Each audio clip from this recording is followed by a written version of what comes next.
If L-tyrosine is a building block for dopamine, why isn't the headline simply, "Take it and focus better"?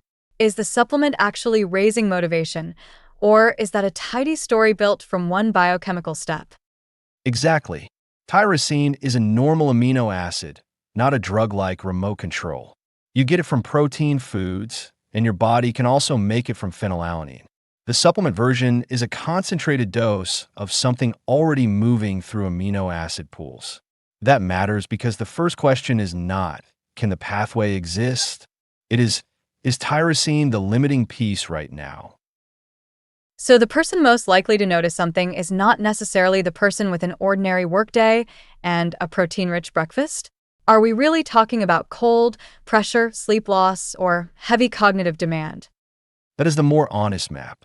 Tyrosine is converted through tyrosine hydroxylase toward L-dopa, then dopamine, then norepinephrine and epinephrine in the right tissues. Those chemicals help attention, alertness, and stress response. But enzymes, transporters, neuronal firing, sleep debt, and feedback controls decide output.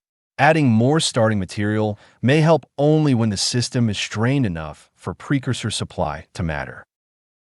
There's also a transport issue.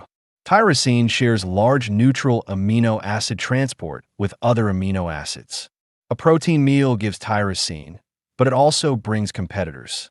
A purified dose may raise plasma tyrosine more distinctly, which is why studies often use timing and control conditions. That still does not prove everyday benefit. It just explains why form and timing can change biology. If it works, what should someone expect to feel? Is this caffeine-like stimulation, a cleaner focus effect, or something subtler like making fewer mistakes when stress is chewing through attention? A lot of viewers ask about ADHD because dopamine is part of the conversation. Is there a responsible way to discuss that without implying L-tyrosine substitutes for diagnosis, behavioral support, or prescribed medication? Yes, and the thyroid claim has the same problem. Thyroid hormones contain iodinated tyrosine residues, so the molecule is part of thyroid hormone structure. But that does not mean taking tyrosine boosts thyroid in a helpful or safe way. Thyroid status is regulated by the hypothalamus, pituitary, iodine availability, autoimmunity, medication, and gland function. A low-energy symptom is not automatically a tyrosine shortage. This is where I would be cautious. If someone has hyperthyroidism, hypothyroidism, thyroid nodules, is pregnant, or uses levothyroxine or antithyroid medication, tyrosine should not be used as a self-directed thyroid experiment. Symptoms like palpitations, heat intolerance, unexplained weight change, tremor, or severe fatigue deserve thyroid labs and a clinician, not a nootropic trial. The safety trial in the packet used daily doses up to 4 grams for 4 weeks in healthy adult men. How should viewers interpret that useful reassurance, but not a blank check for everyone? That is the right reading. In that trial, 4 grams per day was well tolerated. Fasting plasma tyrosine rose modestly at the highest dose, and mild to moderate adverse events were comparable with placebo. But it was small, short, and limited to healthy men. It tells us something about tolerability. It does not establish long-term daily use, benefit, or safety in people with medical complexity. What are the interaction red flags? I hear MAOIs, levodopa, migraine, and blood pressure mentioned, but people often treat those as fine print instead of the main decision point. And one naming trap is worth clearing. L-tyrosine is not a tyrosine kinase inhibitor. Those are cancer drugs that act on signaling enzymes and can have serious cardiovascular monitoring requirements.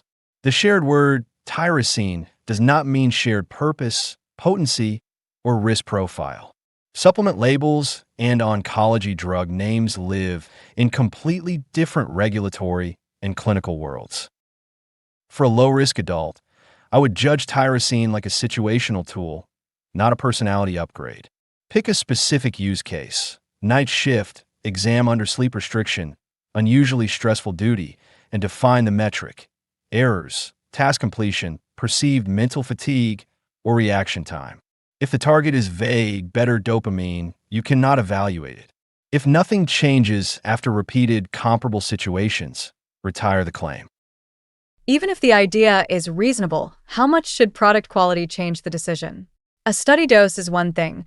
A random online capsule with stacked stimulants or thyroid-themed blends is another, right? Food still wins as the default. Protein foods provide tyrosine with the rest of the amino acid matrix and nutrients people actually need.